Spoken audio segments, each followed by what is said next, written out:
Greetings, greetings, greetings, my viewers and subscribers. Thank you guys for checking this one out. All right, my peeps. So earlier this morning, the West Indies under-19 women, they got another victory under their belt. They were able to get the better of Indonesia. So I'm going to give you some information as relates to the top scorer, top wicket taker, and all of that. All right. Plus, we're going to take a look at a little friction that is currently developing between Pakistan Cricket Board and Fox Cricket over there in Australia. Yes, my peeps, they actually carried a story which was addressing some rumors about Babar Azam, trying to steal one of his teammates' girl. One bag of mix up, my peeps. We're going to talk about it a little bit. Plus, we're going to take a look at Ransford Beaton, who was able to get some wickets under his belt in that practice game over there in Guyana. All right, so just hit that subscribe button if you have not yet subscribed, and make sure you turn on that post notification bell. All right, so let's get into the West Indies versus Indonesia game. As we know, the under-19 women got their campaign off to a victory a couple days ago when they got the better of Ireland.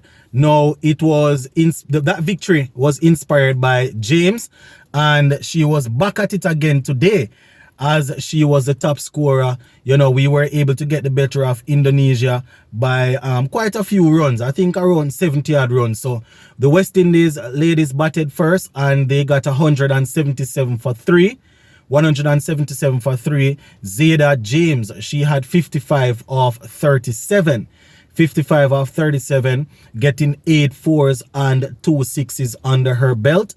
Holder, Trishan Holder, she got 35 of 13 deliveries. Yes, 35 of 13 with 4 fours under her belt. Saw, she got 31 from 36, and she opened up the innings with James. So both ladies actually put on an opening stance of 95 before we lost the first wicket. So Saw got 31 from 36, and she definitely chipped in well at the top of the order there.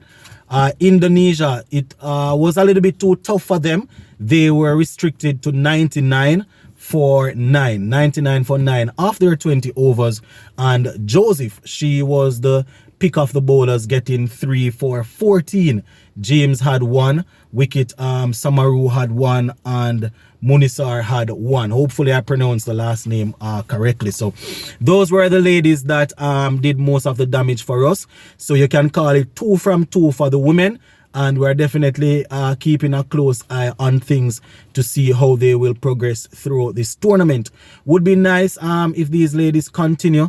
I mean, the first game that we won against Ireland, it was basically James, she got, I think she had a half century in that game, or 40 something, and picked up 4 wickets. So, it was basically her in that game. It's good to see a more all-round performance in this game with a couple, even though she top scored, we had a couple of ladies getting in the 30s, and we also had Joseph getting 3 wickets, and a couple of other ladies getting 1 wicket. So just goes to show that we have a couple of other people that are able to really chip in if James is not having a good day.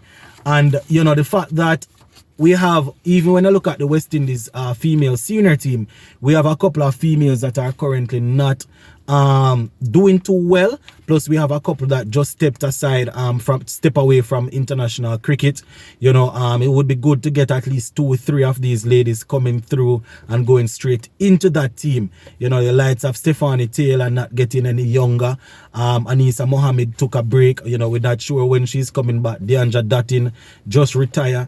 Yeah, I understand. So quite a few gaps to be filled in the senior team. So it's good to see the ladies putting their hands up, and we're hoping that throughout the tournament they will continue to perform.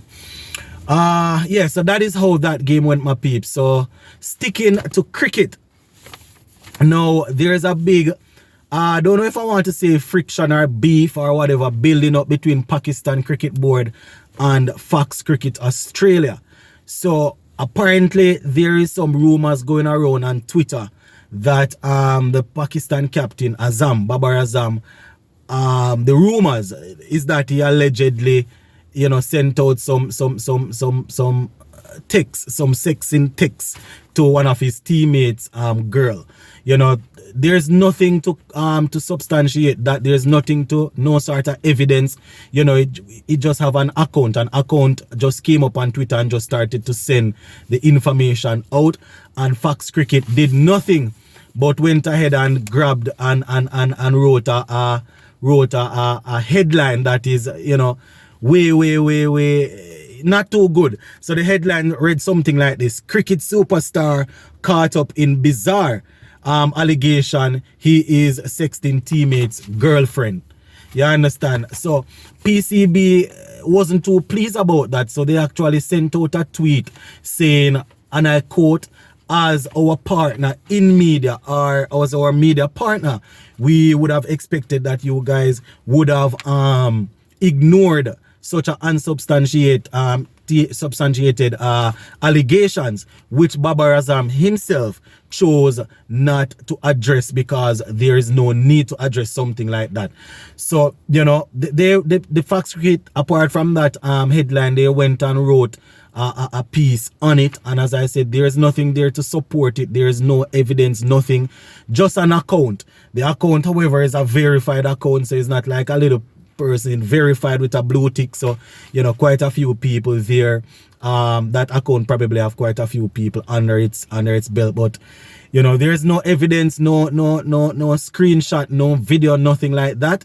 So it's not good. You know, it's really weird that Fox Cricket would go and air something like that. You know, such an allegation. But you know, when it comes down to Australia and their media, and you know, they are always quick to hear certain stories.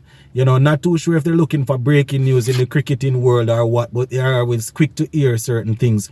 It's the same thing. They had someone over there in their media talking about one of the former West Indians being in a gang in Kingston and all of them sort of things, and you know, they were sued for it. And you know, they like to toe the line. They definitely like to toe the line, my peeps. But you know, when you're in media, it's not too good when you do them sort of things. So we're going to continue to keep a close eye on that to see if the Australia Cricket Board will come out and say anything about that.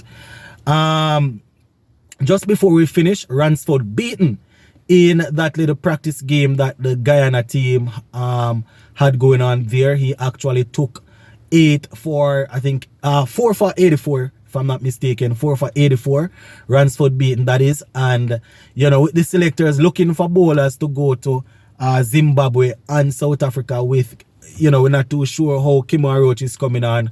Jaden Seals injured, Alzari Joseph not available. You know, you never can tell if the selectors go and look in his direction. So I'm just putting you guys on your guard that, you know, he had a couple of wickets under his belt. He would have played international cricket before. So, you know, we don't know what is going to happen when the selectors name this squad.